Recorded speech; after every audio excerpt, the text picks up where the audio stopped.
Assalamualaikum warahmatullahi wabarakatuh. Bismillah, alhamdulillah, wassalatu wassalamu ala rasulillah wa ala alihi wa sahbihi wa mawalah. La hawla wa la quwata illa billah, amma ba'dah. Untuk pertemuan pada kali ini saya akan memaparkan sekilas tentang materi dalam mata kuliah sejarah bangsa Arab, yaitu tentang penduduk bangsa Arab kuno. Materi ini saya ambil dari kitab yang berjudul Tarikhul Arab Qoblal Islam, karya Profesor Dr. Muhammad Suhail Tokusi. Beliau merupakan profesor sejarah Islam di Universitas Imam Al-Auza'i. Kitab ini dicetak di Beirut, yaitu di Lebanon, dengan percetakannya adalah Darun Nafais, dicetak tahun 2009.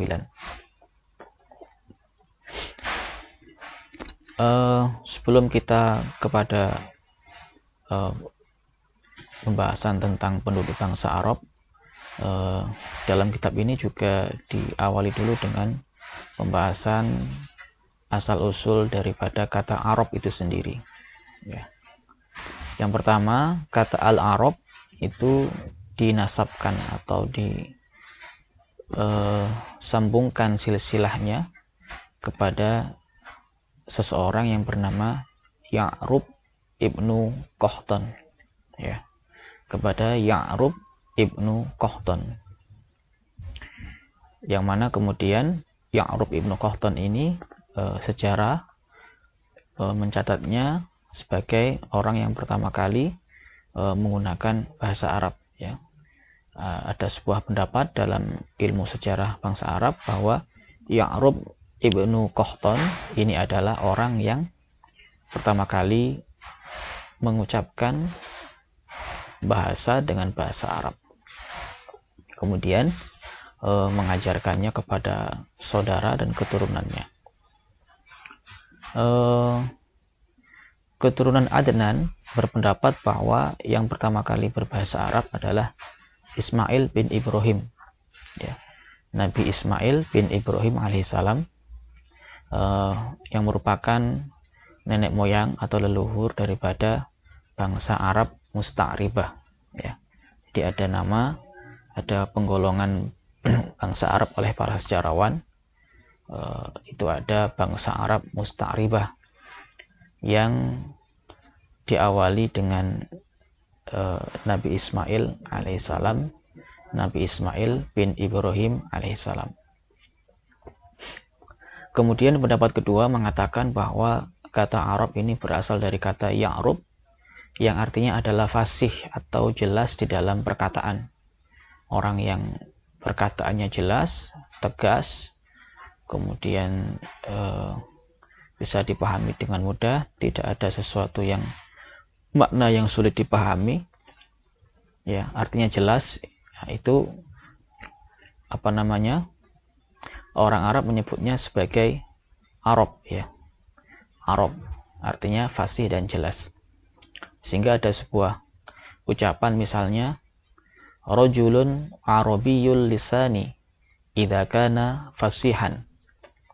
Seorang laki-laki Arabi, seorang laki-laki Arabi, seseorang itu dijuluki sebagai rajul Arabi, arabiyyul lisan, itu berarti maksudnya ketika dia berbicara maka dia berbicara dengan fasih. Fasih itu jelas di dalam perkataan. Lalu ketiga, kata Arab itu berasal dari kata arubah,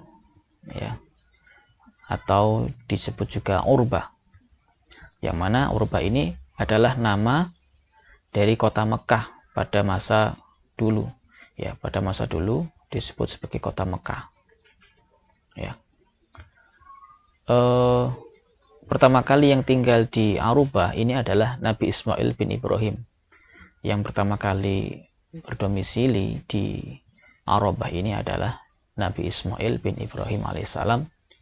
Ketika Nabi Ismail bersama dengan ibunya, Ibu Hajar, Nabi Ismail masih kecil, masih bayi, itu kemudian ditinggal oleh Nabi Ibrahim, ditempatkan di Arobah ini, yang kemudian akan menjadi kota Mekah. Ditinggalkannya Nabi Ismail oleh Nabi Ibrahim itu karena ada perintah dari Allah Subhanahu wa Ta'ala, ada perintah wahyu di sana. Nah, yang pertama kali tinggal di Arobah ini adalah Nabi Ismail, yang kemudian Nabi Ismail memiliki keturunan dan menyebar ke Jazirah Arab, menyebar ke Jazirah Arab, dan ketika di daerah-daerah sebarannya itu, mereka menyebut diri mereka dengan Arab, artinya berasal dari Arobah, yaitu kota Mekah pada masa itu. Lalu yang keempat, kata Arab ini berasal juga dari bahasa Sam atau bahasa Semit dalam bahasa Yunani, atau dalam bahasa Inggrisnya Semit kuno, yang bermakna Ghorbun, yang artinya barat. Ya. Karena penduduk bangsa Arab itu berada di sebelah barat penduduk yang ada di lembah sungai Efrat dan Tigris. Ya, jadi peradaban manusia pada saat itu lebih banyak terfokus kepada daerah-daerah yang memiliki aliran sungai, ya, lembah-lembah yang berada di sekitar aliran sungai. Sehingga pada saat itu di lembah sungai Efrat dan Tigris ini banyak sekali penduduk di sana, ya, karena sumber air ada di sana. Nah, ketika menamai dengan orang-orang yang masih berada di Jazirah Arabia yang begitu tandus dan tidak bersahabat dengan kehidupan, orang-orang menyebutnya dengan kata Arab yang bermakna Ghorbun. Ghorbun artinya barat, karena penduduk bangsa Arab ini berada di sebelah barat penduduk yang ada di lembah sungai Efrat dan Tigris. Kemudian sebagian pendapat juga mengatakan bahwa kata Arab ini berkaitan dengan karakteristik penduduk Arab itu sendiri, ya. Yang artinya karakteristik penduduk Arab itu sendiri yang hidupnya di daerah pedalaman dan penduduknya yang nomaden. Ya, nomaden itu selalu berpindah-pindah dari satu tempat ke tempat lain dalam rangka mempertahankan kehidupannya bergantung kepada sumber-sumber makanan, sumber-sumber air yang ada pada waktu itu. Sehingga ketika ada sumber air di sini, kemudian ada tanaman, mereka pindah ke sana bersama dengan hewan-hewan gembalaannya. Setelah habis, maka pindah ke tempat lain yang masih ada sumber-sumber air dan sumber makanan. Nah, kata Arab itu kemudian oleh sebagian sejarawan dikaitkan dengan karakteristik mereka yang hidupnya di pedalaman dan penduduknya suka berpindah-pindah tempat.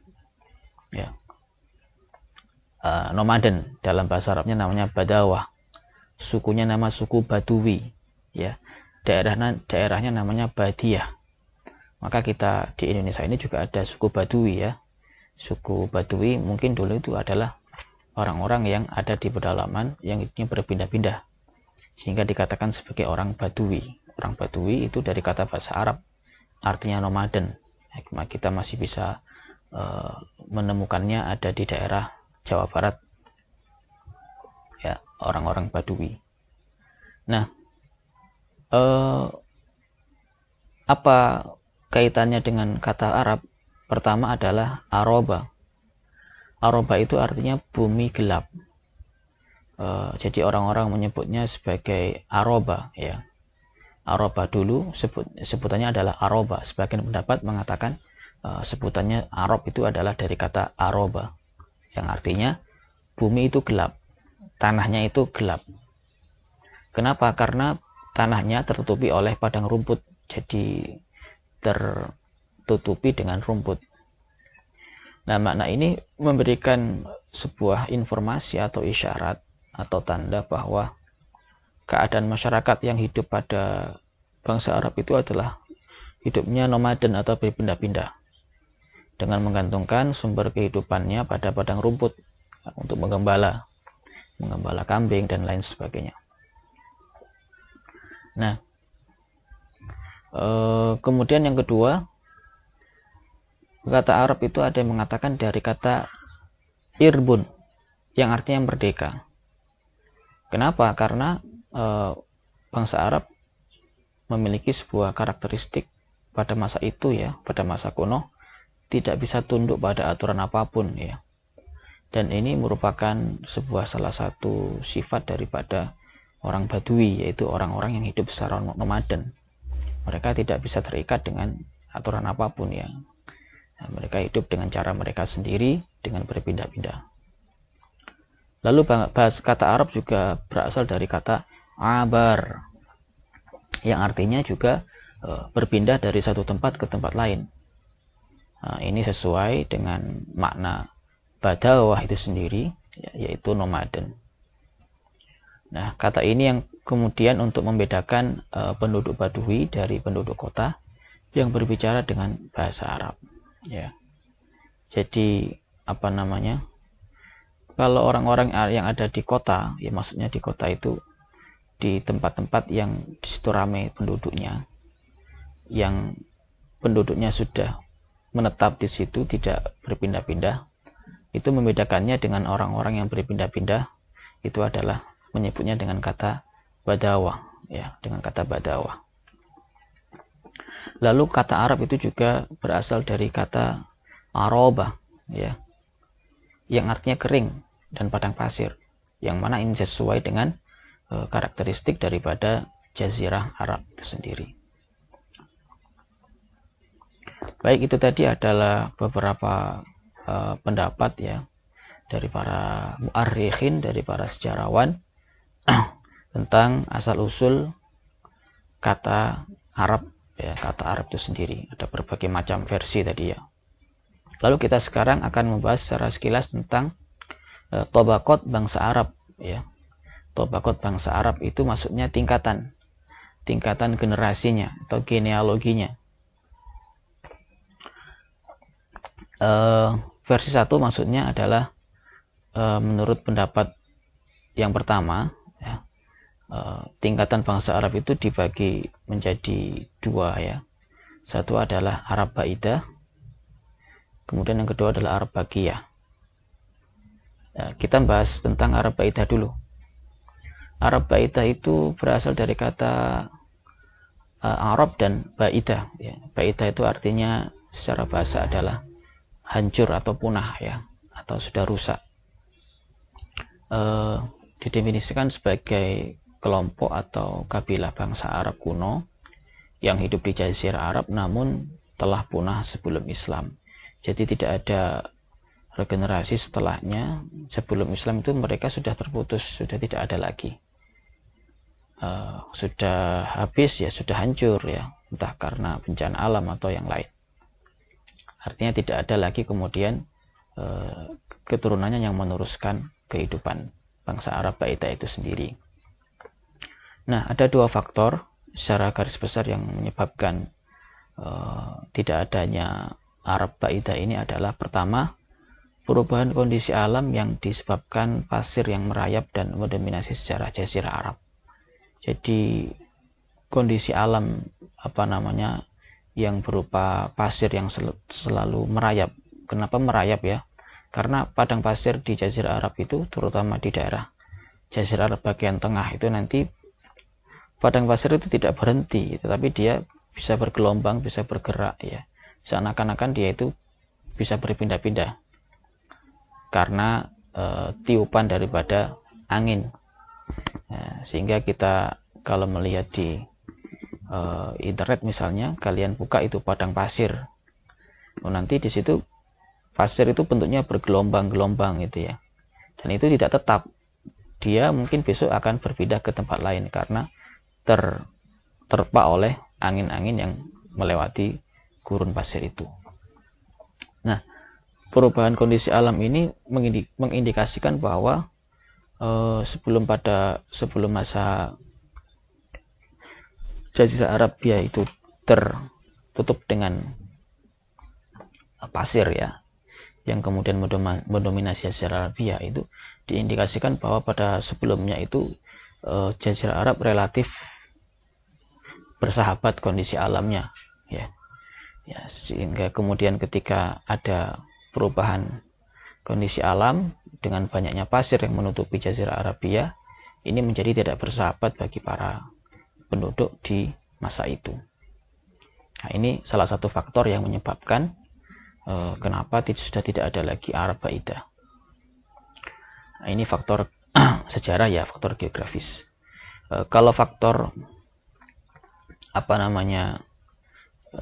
teologis atau faktor agama ya, kita bisa lihat bahwa umat-umat terdahulu itu dihancurkan dikarenakan berbuat sesuatu yang merusak atau yang melawan terhadap tuntunan-tuntunan syariat yang diberikan oleh Allah melalui para nabi dan rasul. Mereka membuat kerusakan, mereka berbuat kemaksiatan, sehingga kemudian alam itu tidak ingin dan diberi, kalau dalam bahasa agamanya diberi azab ya, diberi siksa, dihancurkan penduduknya sehingga tidak ada keturunan sama sekali setelah itu. Kemudian faktor kedua adalah letusan gunung berapi dan kehancuran kota yang diakibatkannya. Dia mengatakan karena gunung api itu meletus dan kota-kota yang ada di bawahnya itu hancur akibat daripada gunung berapi itu. Nah, Arab Baidah ini ada beberapa kaum ya, ada kaum Ad ya, ada kaum Tsamud, ada kaum Amlik, ada kaum Tosim, ada kaum Jadis, ada Umaim, ada Jasim, ada Ambil, ada Jurhum al-Ula. Ya, kita yang sering dengar adalah kaum Ad dan kaum Tsamud. Nah, mereka adalah kaum-kaum yang ada di cerita-cerita para nabi dan rasul yang melawan terhadap aturan-aturan yang telah diperintahkan Allah melalui nabi yang berdakwah pada kaum itu. Kaum Ad misalnya itu nabinya adalah Nabi Lut alaihissalam. Nah, mereka dihancurkan dengan dihujani hujan batu itu kan ya, ada hujan batu dari langit sehingga hancur. Nah, Arab Baidah ini masih keturunan daripada Sam. Sam ini adalah putra daripada Nabi Nuh alaihissalam. Ya, jadi Nabi Nuh alaihissalam itu memiliki 3 putra yang kemudian masih ada keturunannya sampai sekarang ya. Termasuk kita pun nanti jalurnya bisa sampai ke sana, bisa ke Nabi Nuh alaihissalam, nanti Nabi Nuh alaihissalam sampai ke Nabi Adam alaihissalam. Nabi Nuh punya 3 putra, ada Sam, ada Ham, ada Yafith. Ini ya, Sam ini nanti keturunannya seperti orang-orang Arab itu. Kalau Yafith keturunannya seperti orang-orang Eropa. Kemudian kalau Ham ini keturunannya seperti orang-orang yang Afrika atau orang-orang yang berkulit bukan berkulit putih ya, bukan berkulit merah, tapi berkulit coklat atau hitam. Nah, orang-orang Arab ini jalurnya kepada Sam ya. Sam, kalau orang barat mengatakannya Semit ya. Ya, Semit. Kemudian yang kedua adalah Arab Bagiyah. Arab Bagiyah ini merupakan kabilah Arab kuno yang hidup di Jazirah Arab dan masih ada setelah punahnya Arab Baidah hingga masa Islam. Nah, Bagiyah ya, Bagiyah itu secara bahasa artinya tetap atau masih ada. Bako itu masih kekal, masih ada. Nah, Arab Bagiyah berarti Arab yang masih ada. Ketika Islam datang ke Jazirah Arab, maka mereka itu masih ada. Kemudian disebut juga Arab Bagiyah ini dengan kata Arab Mu'taribah ya, atau Musta'ribah, yang mana ini merupakan keturunan daripada Ya'rub bin Qahtan dan keturunan dari Ma'ad bin Adnan bin Ad ya, yang mengambil bahasa Arab dari Arab Baidah. nasabnya masih kepada Sam bin Nuh alaihissalam. Ya, Qahtan mulai berbahasa Arab ketika berpindah ke Yaman yang sebelumnya berbahasa Suryani.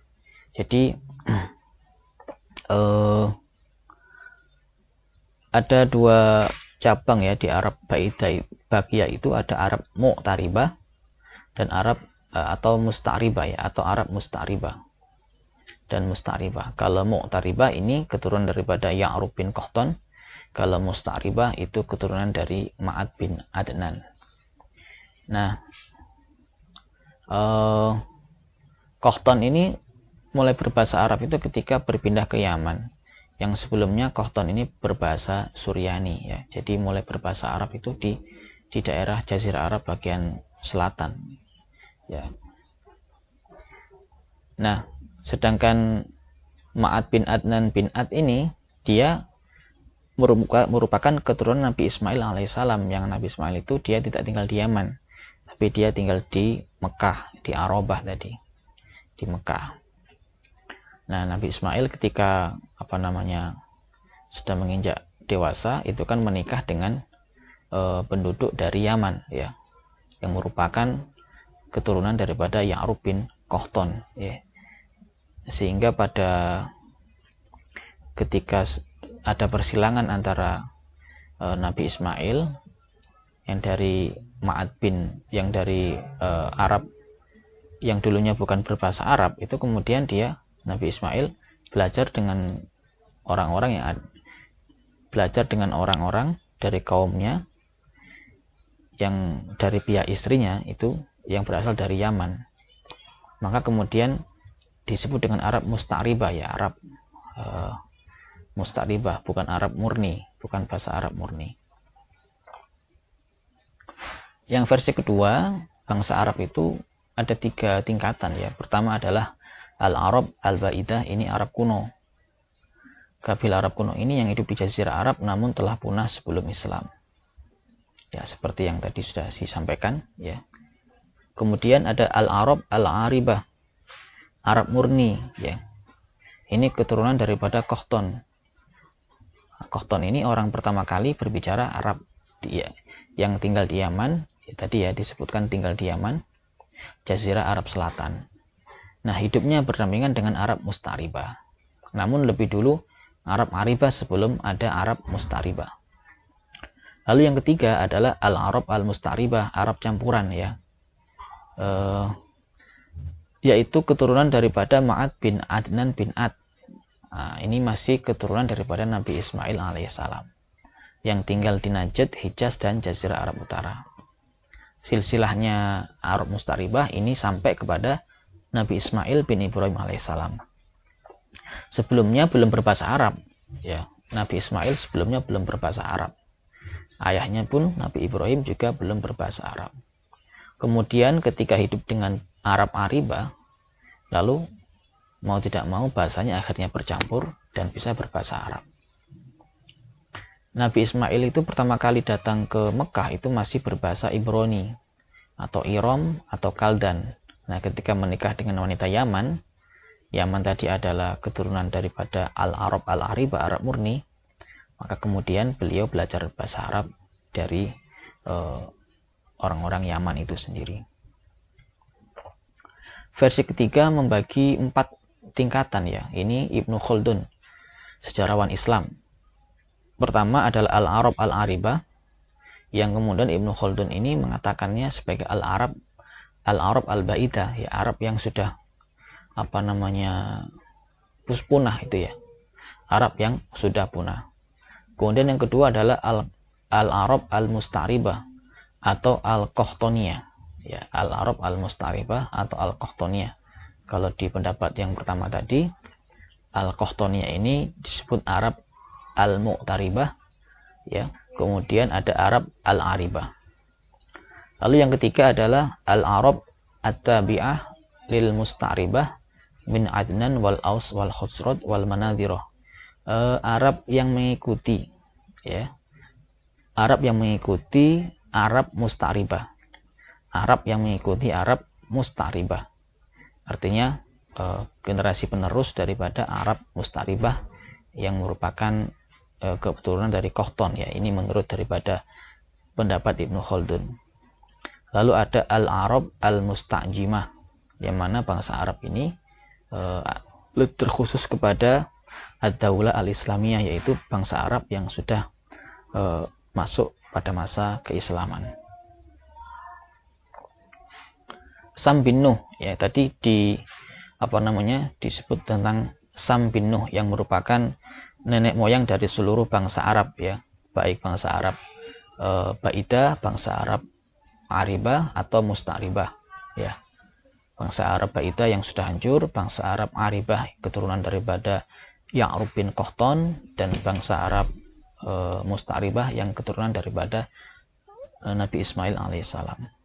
Nah, seluruh Arab itu baik Baidah maupun Baqiyah itu silsilah keturunannya kembali kepada Sam bin Nuh alaihissalam ya.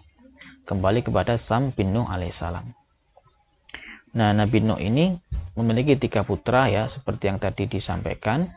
Ada Sam, ada Ham, dan ada Yafith ya. Ada Sam, ada Ham, dan Yafith. Sam ini yang kemudian menjadi leluhur daripada bangsa Arab. Kalau Ham, dia menjadi leluhur bangsa-bangsa yang ada di benua Afrika. Kemudian Yafith ini menjadi leluhur daripada bangsa-bangsa yang ada di benua Eropa ya.